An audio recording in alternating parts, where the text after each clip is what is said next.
Ghana is one of Africa's rising stars. The country doesn't fall far behind the big economic players on the continent like Nigeria, South Africa, and Morocco, and it is the only African country whose entertainment industry is giving Nigeria a run for its money. Ghana is a beautiful West African state situated in the center of the Gold Coast of Africa, with a population of over 31 million people, and has a 535-kilometer-long shoreline that includes breathtaking lagoons and lush mangrove forests. The country's tropical climate varies from a Sudanian-type climate in the north, with a short rainy season, to the high rainfall regime of the forested Guinean and Guinea-congolian regions in the southwest. Ghana has become one of the richest countries in Africa because of its numerous economic activities and its ability to attract foreign investors to come and invest heavily in the country. Ghana has thrived especially in sectors of agriculture, mines, and tourism. In this video, we are going to take a deep dive into the different reasons why Ghana is so rich. But before we begin, we would like to take out the time to thank those who liked our previous video. We got up to 100 likes and it helped us reach more people. In this video, we hope to get 102. Please, if you love this video, take out a second and hit the like button. Thank you. Let's begin with agriculture. By far, this is the biggest contributor to Ghana's economy. Agriculture alone contributes to 54% of Ghana's GDP and accounts for over 40% of exports earnings of the country, and at the same time provides over 90% of the country's food needs.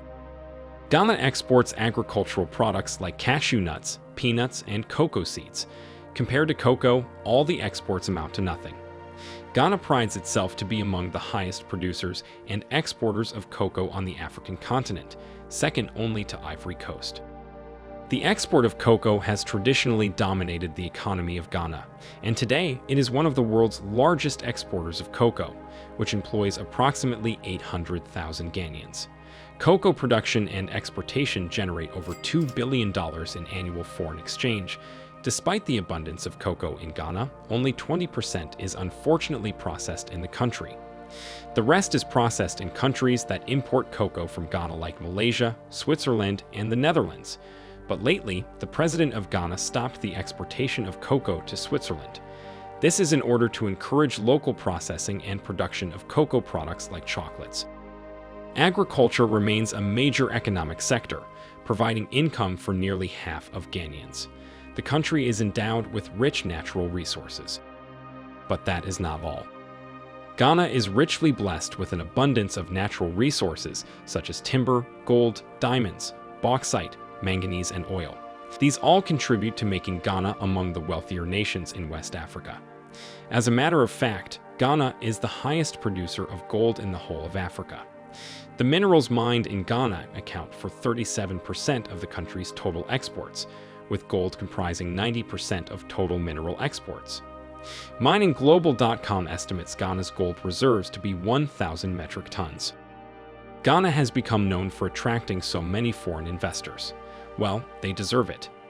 A favorable business environment is one of the key factors that drive foreign investors to a country. Government policies, security, and infrastructural development are some of the things investors put into consideration, and Ghana has proven to the world that they are more serious and committed to easing the way business is done in their country. All these charms their way into the hearts of foreign investors. Another booming industry in Ghana that has greatly been contributing to its GDP is the tourism sector. People travel far and wide to come and enjoy this beautiful country. And normally when people visit, they spend. They live in very expensive hotels, they pay for transport, they consume the local products. All these activities feed the flame of Ghana's economy, making the country richer and richer. As a matter of fact, Ghana is among the friendliest countries in Africa. In 2020, the travel and tourism sector in Ghana contributed nearly $1.9 billion to the country's gross domestic product. This decreased compared to the $3.7 billion registered in the preceding year. But as the saying goes, not all that glitters is gold. Ghana, just like most other African countries, has its shortcomings. How did Ghana get this rich? It can't just be luck. To know this, we have to look back at history. While its economy is one of the most successful in the region, it remains heavily dependent on international finance. Ghana, like most West African countries, has daunting environmental challenges since its economic development depends directly on natural resources. Large tracts of dense forest have been cleared to support increasing cocoa production. Mining is causing localized land degradation and water pollution. A quarter of its people are concentrated along the narrow coastal zone. The area now known as Ghana has been involved in a handful of conflicts with many African countries, and like many African countries, it was colonized by European nations over the last 2,000 years. In 1957, Ghana became the first self-governing country on the African continent under President Kwame Nkrumah. Today, Ghana's president is Nana Akufo-Addo, and the country continues to be a strong force in the economic development of Africa. Ghana is also an affordable location to visit since $1 will get you 5.78 cedis, and the cost of living is 1/5 of what it is in North America. However, for Ghanaians who live below the poverty line, living costs can be quite dicey as their income is so low. The population of Ghana lives in a cosmopolitan metropolis, and the government recognizes a host of indigenous languages as national languages. Two of the most widespread of these are the Twi languages of the southern and central regions and the southern and Dagba-Ni languages of the Dagamba people, more commonly spoken by people in areas to the north. Today, most Ghanaians identify as Christian. However, the native religion of the influential Ashanti Empire was a form of this faith tradition that is still active today and is a big part of Ghanaian culture, and they're combined with Christian traditions too. The Ashanti Empire was influential in shaping the culture of modern Ghana, and fashion is no exception. Kente cloth, the fabric worn by Ashanti, is still a point of national pride. Now, let's dive into the main issue here.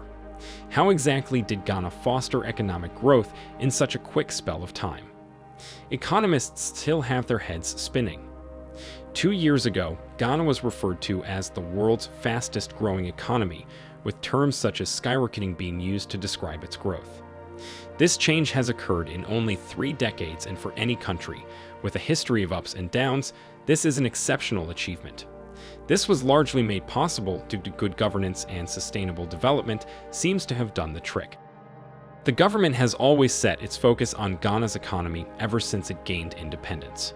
By the late 1900s, the success of Ghana's cocoa crops brought over from Equatorial Guinea in 1878 seemed to be securing the country's status as an up-and-coming economy to be reckoned with. However, all too soon the drop in the price of cocoa meant that the booming economy started to slow down. Although Ghana was also a big exporter of gold and had wealth of natural resources, the country's heavy reliance on cocoa exports saw the dip in Ghana's economy, taking a toll on all aspects of life for Ghanaians. The country faced significant challenges, and Ghana's economy was far from being the fastest growing economy in Africa. Good governance began with government officials upping their commitment to getting better at governance.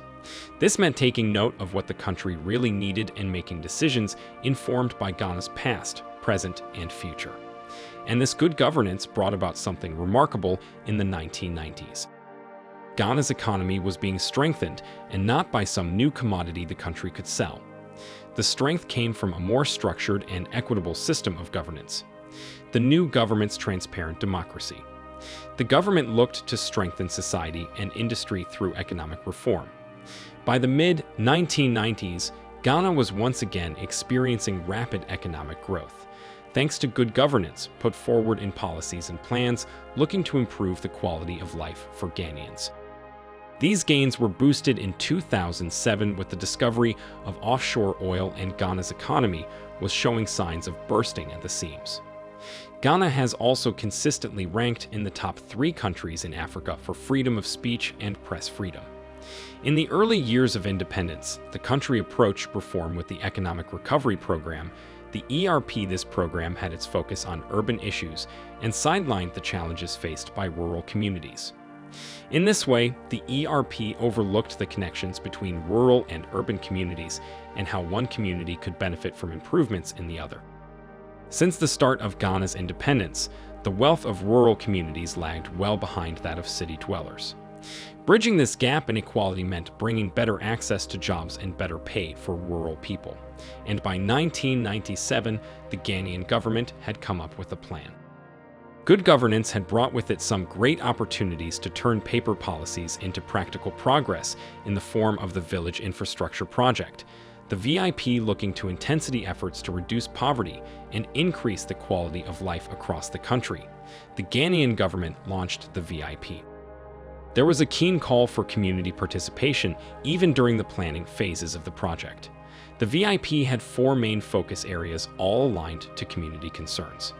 Ghana ranks well above others for the amount of rainfall it receives each year. But this abundance of water was not well distributed geographically, and this added to the gap in equality across the country. Through the VIP, the importance of managing the country's water well was acknowledged.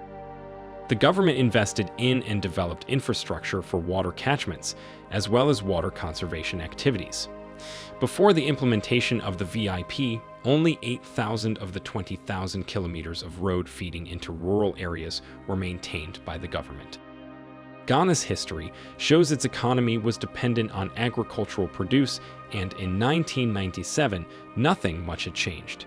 Moving produce and livestock from fields to farms and from farms to markets became a central focus for the Ghanaian government. This was the key to growing Ghana's economy, and if the roads are ready, the supply better be steady. But the improvement of roads wouldn't just mean transporting. It would mean bumping up production to new heights. This posed a problem since there weren't enough quality post-harvest facilities or buildings where produce is stored before being transported to markets. Before the VIP, the spoilage of harvested crops accounted for a staggering 100% of the cost of harvesting. The VIP also shed light on great things to come in Ghana. Things like institutional strengthening through community empowerment. While institutional strengthening may sound like a top management task, in Ghana it was really all about giving power back to the people. It started with the redistribution of administrative responsibilities to 110 district assemblies, shifting power from national to district level. The district assemblies were assigned the highest authority at the local level and were responsible for providing basic education, public health, environmental protection, and sanitization. To do this, the Constitution dedicated 10% of the gross domestic product of the activities of district assemblies. This was known as the District Assembly's Common Fund, the DACF. Each district assembly was appointed an agricultural coordinator from the community to push post-harvest infrastructure and other agricultural activities. This allowed rural communities to settle into managing projects on the ground that would improve their own livelihoods. With the VIP and other government initiatives well underway, the world could see how good governance got Ghana steering towards sustainable development.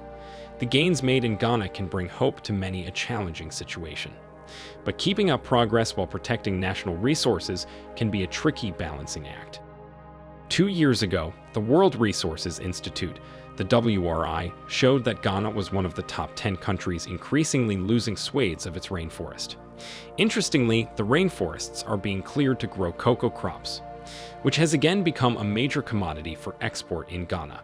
And even though Ghana's economy has boomed over the past few years to dip again last year, which it did, this thorn in the side of Ghana's success seems to come from a struggle with sustainability. Yes, Ghana has built the idea of sustainability in its economic reform programs, but promises on paper don't always filter down to the ground except where there is good governance. In the Overseas Development Institute's review on Ghana's agricultural growth, making farming environmentally sustainable, conserving resources of soil, forest, and biodiversity were described as a key challenge. Working in its favor, Ghana made moves toward the United Nations Sustainable Development Goals before these goals were even completed in 2015. This shows Ghana's history of committing to sustainability, and it stayed true to that history, having rolled out tons of programs in every sector to address its issues with sustainability. The Emission Capacity Building Project and multiple projects were aimed at educating communities on sustainable forestry and water use. This shows that Ghana has the good governance and sustainable development stride that it needs to get its economy back on track, as long as it sticks to sustainable progress. Thanks for watching this video, and if you enjoyed it, please leave a like, and also don't forget to subscribe and become part of our community of touristers.